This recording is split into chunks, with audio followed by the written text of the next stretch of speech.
It's been said that buying the invasion, so to speak, buying stock during a war usually pays off a year down the road, if not before that. And we've seen a lot of people, a lot of pundits talking about that right now. It doesn't always work, though. It didn't work in 1973 during the Yom Kippur War, the Six-Day War.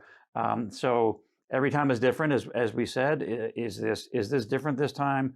Could it be similar to what we saw in the 70s in terms of inflation and the recession really hurting stocks? I think that's the $100,000 question. Is you don't know, but the longer that we have these severe shortages, the more damaging it is for the global economy.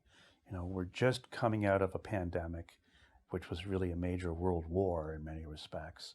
So everything's still pretty fragile. And so the longer that this problem persists, the more dangerous it becomes for the global economy. And that will hurt profits, and that will hurt stock prices. And so we just don't know. As a general rule, the way we behaved this time, we had cash going into it. That's because we thought that stocks were vulnerable anyways. That's why we took positions, took measures to protect our portfolio in early January. That gave us a lot of cash. We got lucky. The old rule is buy when the cannons thunder. And we waited a day or two, and we started buying. Now the question is, the old rule is sell when the trumpets trumpet. And so that's the big question, is at what point do you sell? And that once again comes down to risk, where your clients' portfolios are situated, how they feel about things. We have to listen to what our clients are saying to us as well. We're not, we try to counsel them, but at the same time, they need to be able to sleep, and their risk parameters are very important. You may have answered this already, but are you managing money in this geopolitical event differently than any other crises during your career? No, exactly the same thing. In the end, we own businesses, and we think those businesses are durable. If Ukraine and Russia continue to have a horrible long-term guerrilla type war, because that's what's going to happen, is it'll just be a long Afghanistan type situation, which I don't think is going to happen. I don't think Russia can survive. They've already lost. It's a matter of how quickly they concede and they get back integrated into the world economy. That's not going to stop people from watching Disney movies.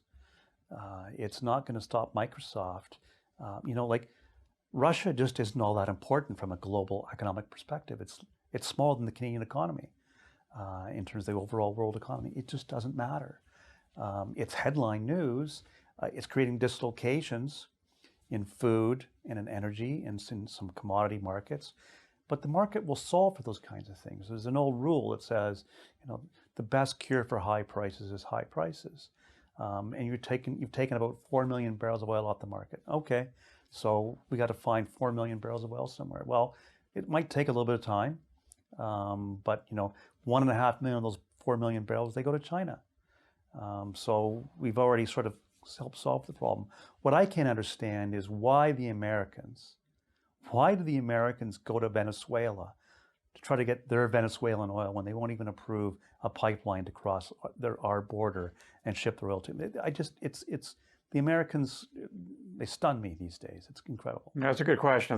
They go to Venezuela, Saudi Arabia, Iran for any excess capacity. But yeah, a lot of politicians in Canada say the government's been hobnobbing and hurting the oil and gas industry in Canada. I'm not saying they haven't been not helpful, but some members or people that are running in politics are saying, I'll build pipelines. Okay, well, it was the government of Quebec that stopped the building of a pipeline across Canada. Try to get that Canadian oil shipped down to the southern states. You got to get it across the border, and the U.S. government won't approve it. It doesn't matter who you are in Canada. You can't make the President of the United States give that building permit.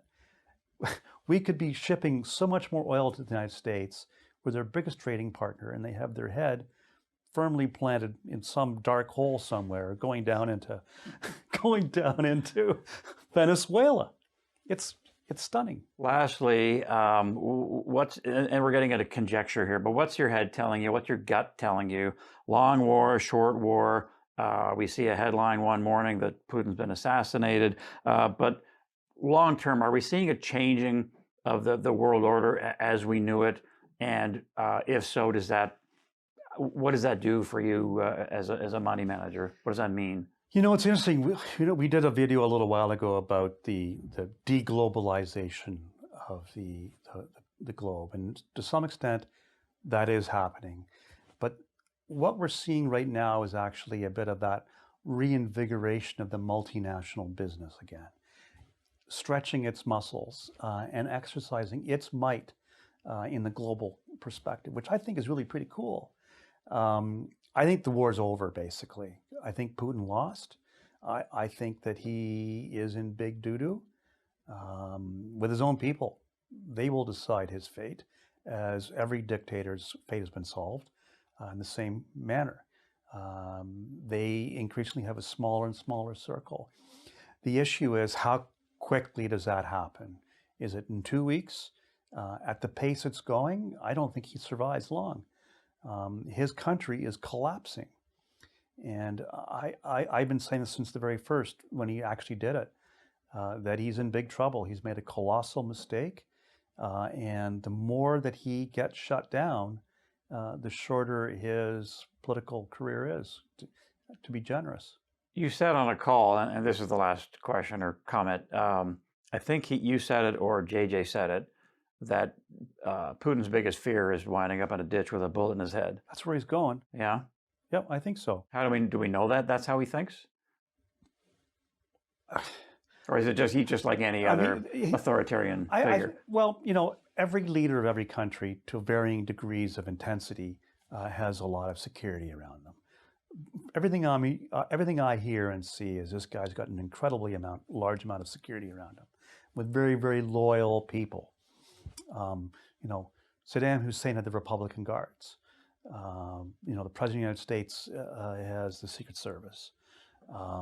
But in the case of these dictators, there was a video of Putin having a Security Council meeting, and he basically, the poor Secretary of Defense or whatever he was, looked like he was going to have a heart attack and die out of fear. And the war has not gone well. You can only imagine this guy's extremely upset with certain of his generals and whoever else were supposed to do these things. It sounds like the army is very poorly funded and trained, certainly not coordinated very well, because the country is a kleptocracy. They've been stealing and living the high life. They haven't been paying attention to these kinds of things. Putin may be a great master, but he's a lousy operator of an economy. And in the end, you don't eat bullets, you eat food. And I think his people are starving. And I just think that he's going to end up like every other kleptomaniac.